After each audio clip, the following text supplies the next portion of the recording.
Rachel Moreno and Brandon Allen had been in a relationship since October 2019.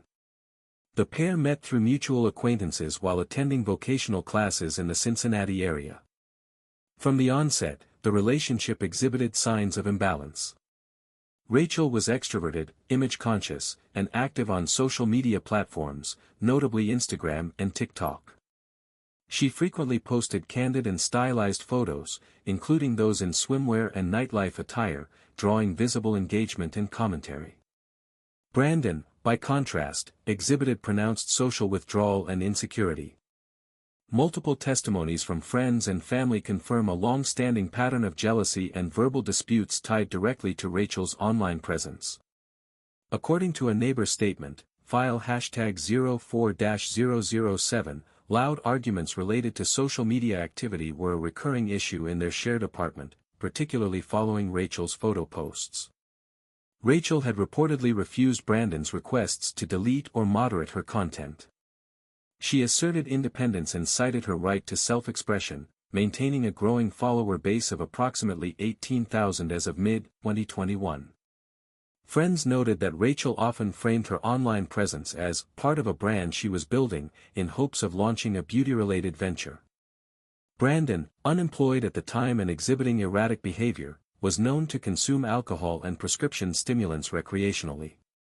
His prior record included a disorderly conduct citation in 2020 and a domestic disturbance call that did not result in charges. No protective orders were in place prior to the incident. Between 1700 hours and 1900 hours on August 18, 2021, Rachel posted a photo of herself in a bright orange bathing suit, standing poolside at a friend's residence. The image received over 2,000 likes and numerous comments within the first 2 hours, including emojis and compliments from male users. Brandon, who had access to her Instagram via a shared home Wi-Fi connection, viewed the post multiple times according to metadata logs obtained post-incident. At approximately 1930 hours, Rachel returned to their shared apartment located at 52 Auburn Court, Unit 3B. CCTV footage confirms her arrival carrying a gym bag and beverage container. Brandon's demeanor, described by the landlord, interview file #06-301, as tense and pacing earlier that day, had reportedly deteriorated. Surveillance audio and post-event witness interviews indicate he had consumed a mixture of Adderall, non-prescribed, vodka, and over-the-counter sleep aids during the afternoon. By 2000 hours, neighbors reported raised voices.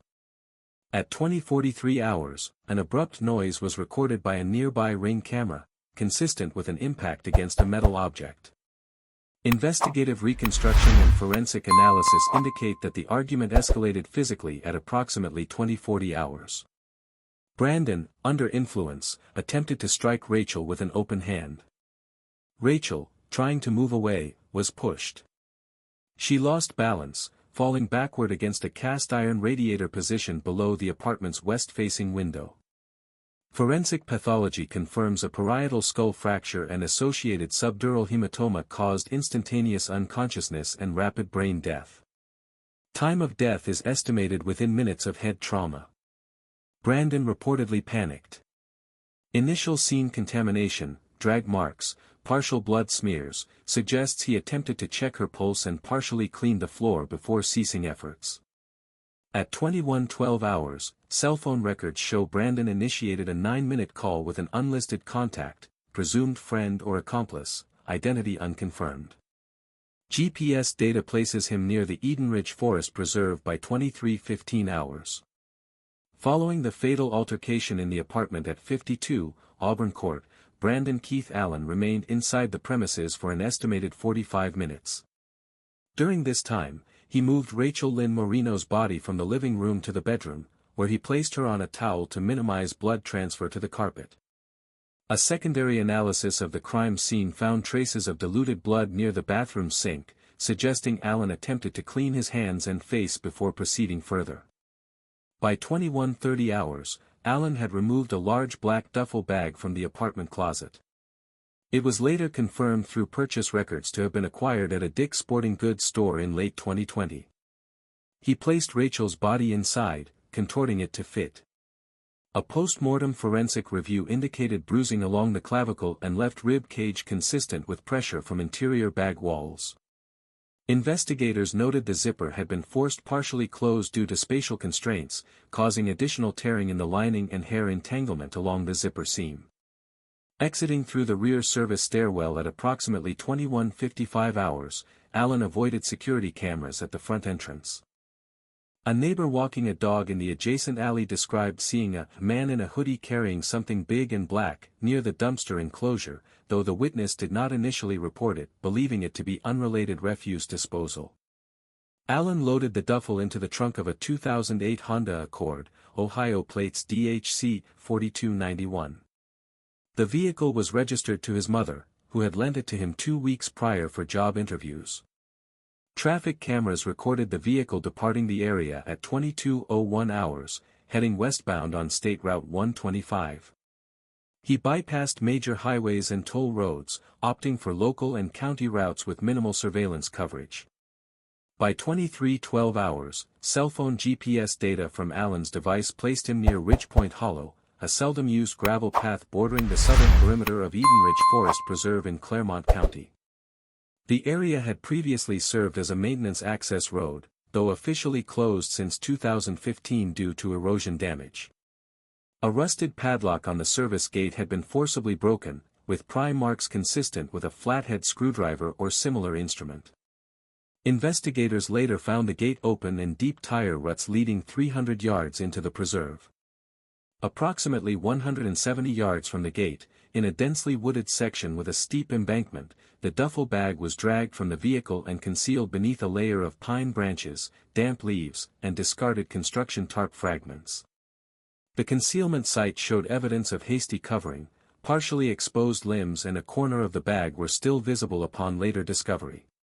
Soil disruption and transfer patterns on the Honda's rear bumper corroborated post-event movement in the area. Allen returned to his vehicle and departed the forest around 0:02 hours on August 19. Security footage from a gas station 6 miles north recorded him at 0:34 hours purchasing cigarettes and bottled water. He paid in cash and kept his hoodie drawn low over his face.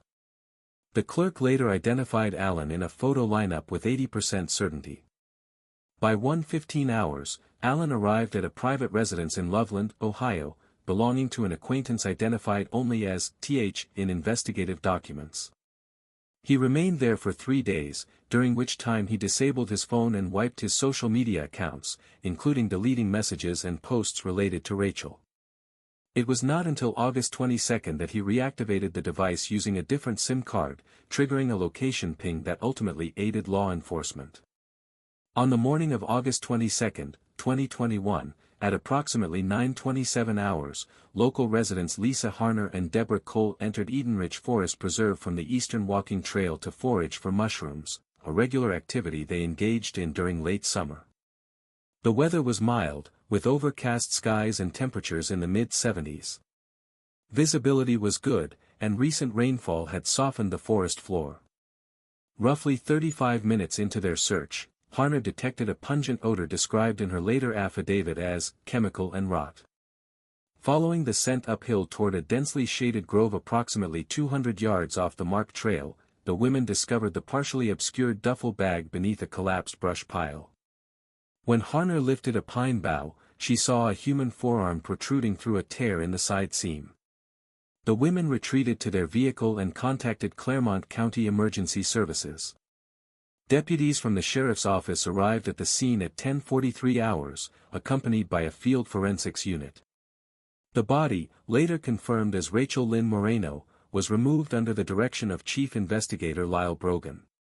The state of the body indicated 5 days of moderate decomposition. Entomological activity suggested death had occurred between August 17 and 18. Rachel's injuries included a blunt force cranial impact, consistent with contact against a hard metal object, later confirmed as a cast iron radiator matching the type in her apartment unit. She was found clothed in the same garments described by neighbors the evening she returned home, black yoga pants, a gray tank top, and white sneakers. All items were saturated with bodily fluids. Her phone and personal items were absent. No ligature marks or defensive wounds were observed, aligning with the hypothesis of an instantaneous, unanticipated fatal head injury. Evidence recovered from the concealment site included partial shoe prints, men's size 11, Nike brand, fresh vehicle tread impressions, and a torn envelope bearing a Cincinnati address, traced to mail discarded by Rachel 2 days prior, suggesting it had been repurposed as packing material inside the duffel. Detectives quickly linked the site to Allen through Rachel's missing persons report filed August 19. Statements from neighbors, social media reviews, and geolocation records established him as the last known person to see Rachel alive. By the evening of August 22, Brandon Keith Allen was the sole person of interest in an active homicide investigation. Following the discovery of Rachel Lynn Moreno's body, the Hamilton County Sheriff's Office launched a formal homicide investigation under Case File 2021-117C.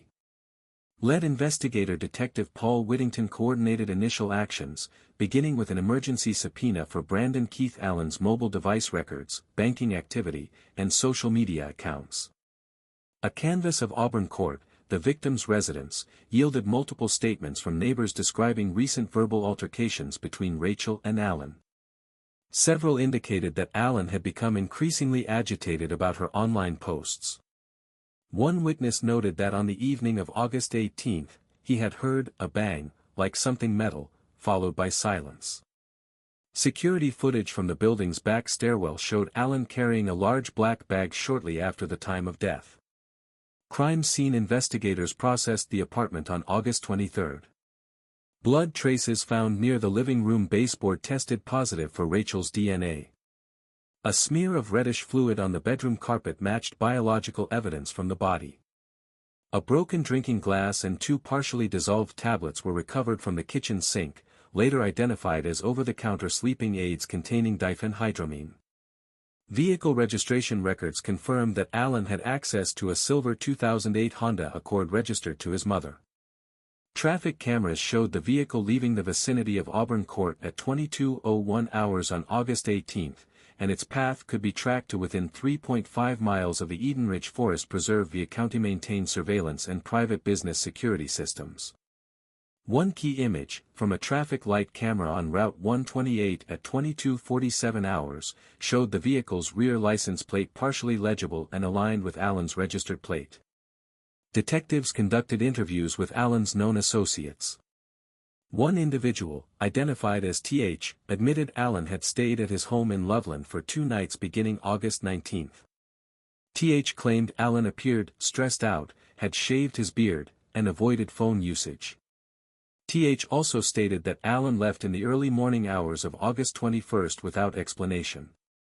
Bank records showed Allen withdrew $320 in cash from an ATM in Batavia on the afternoon of August 18 and had no further account activity. Cell tower pings from a new SIM card activated in his phone on August 22 eventually led investigators to a retail district near Springfield, Ohio.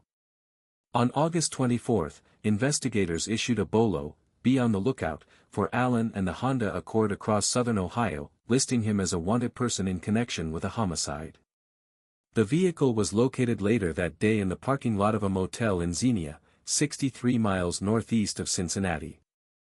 Staff at the motel confirmed that a man using the name Keith Randall had paid in cash for a 3-night stay beginning August 22. Surveillance footage showed Allen entering and exiting room 207. A tactical unit from the Greene County Sheriff's Office surrounded the location at 4:11 hours on August 25. Allen was taken into custody without incident. At the time of arrest, he was in possession of a backpack containing clothing, a prepaid cell phone, and a partially burned journal. Inside the journal were handwritten entries referencing guilt, regret, and multiple mentions of Rachel by name.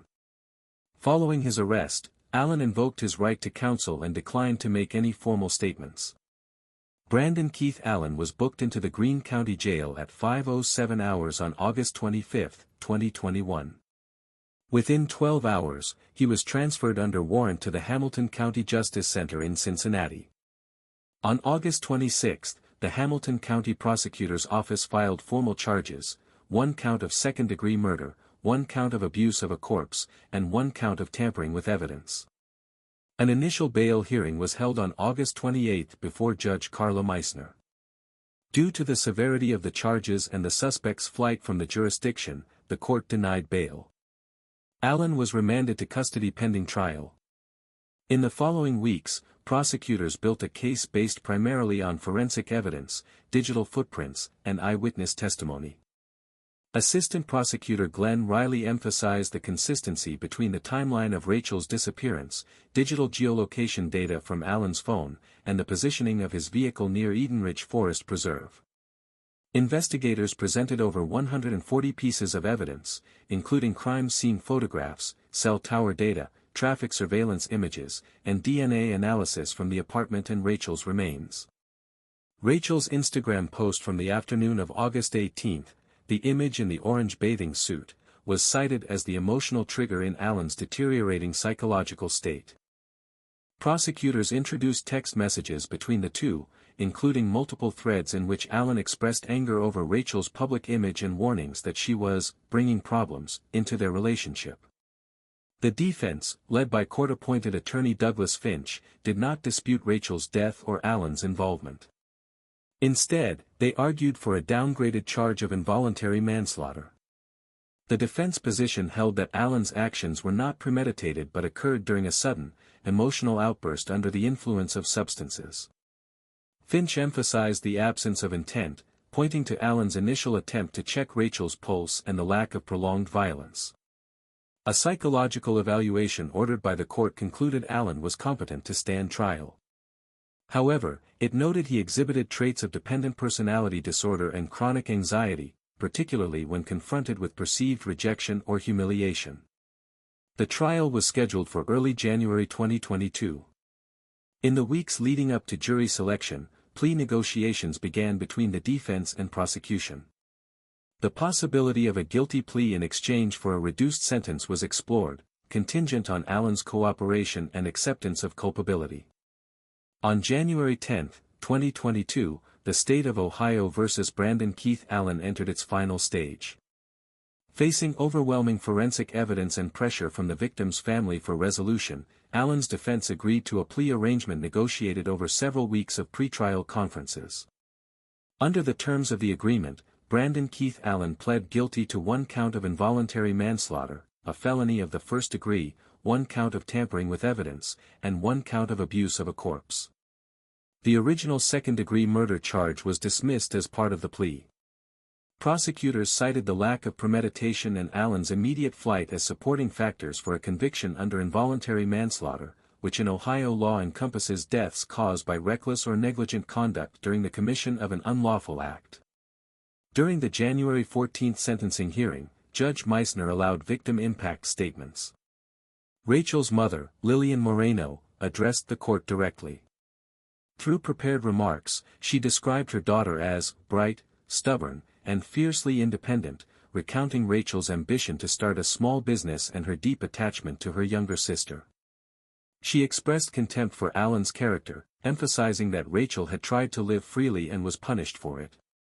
He couldn't stand her light, so he extinguished it, she said. The prosecution requested the maximum sentence allowable under the plea agreement.